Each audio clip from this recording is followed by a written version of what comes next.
పవన్ కళ్యాణ్ గ్రహిస్తున్నారో లేదో తెలియదు కానీ ఓ పక్కన పవన్ కళ్యాణ్ ఇంపాక్ట్ని చంద్రబాబు ఎక్కడికక్కడ జాగ్రత్తగా తొక్కుకుంటూ వచ్చారు. పవన్ కళ్యాణ్ సొంతగా వెళ్ళలేరన్నటువంటి నమ్మకాన్ని ఈనాడు, ఆంధ్రజ్యోతి వాళ్ళ అనుబంధ 6 మీడియా సంస్థల ద్వారా సైకలాజికల్ గేమ్ నడుపుకొచ్చారు. ఇది నెంబర్ 1 ఆస్పెక్ట్.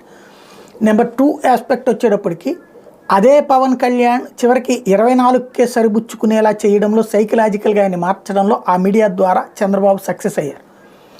ఆ 24లో కూడా మళ్ళీ బయట నుండి కొనతాల రామకృష్ణులు, లేకపోతే కొత్తపల్లి సుబ్బారాయుళ్ళు, అంజిబాబు లాంటి వాళ్ళని తీసుకొచ్చి కథ నడుపుతున్నారు. అది తెలిసి కూడా పవన్ కళ్యాణ్ ఒప్పుకుంటున్నారు. ఇదంతా ఒక ఎత్తు అయితే, పవన్ కళ్యాణ్ని ఒక జనసేన అధ్యక్షుడిగా లేకపోతే ఒక ప్రముఖ నాయకుడిగా కాకుండా ఇక్కడ పదే ప్రతిసారి ఏం వాడుతున్నారు, ఆయన్ని వాడేటప్పుడు పదం పవర్ స్టార్ పవన్ కళ్యాణ్ అని వాడుతున్నారు. అది వినడానికి చాలా గొప్పగా కనిపిస్తుంది. పవర్ స్టార్ అనేది ఎక్కడ? సినీ రంగంలో, సినిమా వేదికల మీద పవర్ స్టార్ పవన్ కళ్యాణ్. కానీ నిజ జీవితంలో జనసేనాని పవన్ కళ్యాణ్ కదా. అంటే ఎంత జాగ్రత్తగా ఆ పవన్ కళ్యాణ్ ఫ్యాన్స్ని కానీ పవన్ కళ్యాణ్ జనసేనని కానీ నీట్గా ఎలాగ తీసేస్తారంటే అట్లా తీసేస్తారు. ఇప్పుడు మొన్ననే రాసుకొచ్చారు, గోరంట్ల బుచ్చి చౌదరి టికెట్ ఇచ్చేశారు. పవన్ కళ్యాణ్ చెప్పాల ఈ రోజు వరకు గోరంట్ల బుచ్చి చౌదరి టికెట్ కన్ఫామ్.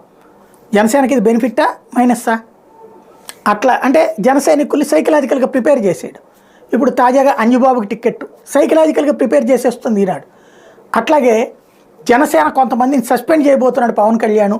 ఏదైతే పార్టీ కార్యకలాపాలకు వ్యతిరేకంగా మాట్లాడినందుకు గాను రామచంద్రపురంలో సస్పెండ్ చేస్తారు, లేకపోతే ఇంకో చోట సస్పెండ్ చేస్తారు. తద్వారా ఎట్టి పరిస్థితుల్లో అంగీకరించే ప్రసక్తి లేదు పవన్ కళ్యాణ్. అంటే తద్వారా ఇప్పుడు తెలుగుదేశం పట్ల ఎంతమంది విభేదిస్తున్నారు, వాళ్ళు ఎవరిని సస్పెండ్ చేయట్లేదే. మరి జనసేనాన్ని సస్పెండ్ చేపిస్తారు జనసేన అంతే. తద్వారా ఒంటరి వాడిని చేయడం అంటే తమంతా తోడున్నట్టుగా భ్రమ కల్పించి పవన్ కళ్యాణ్ని ఒంటరిని చేసి అటు ఇటు కాకుండా చేసే కుట్రలు పన్నుతున్నారు. బట్ ఆయన అర్థం చేసుకునే స్థాయిలో ఉన్నాడా లేదనేది ఆయన ఇష్టం.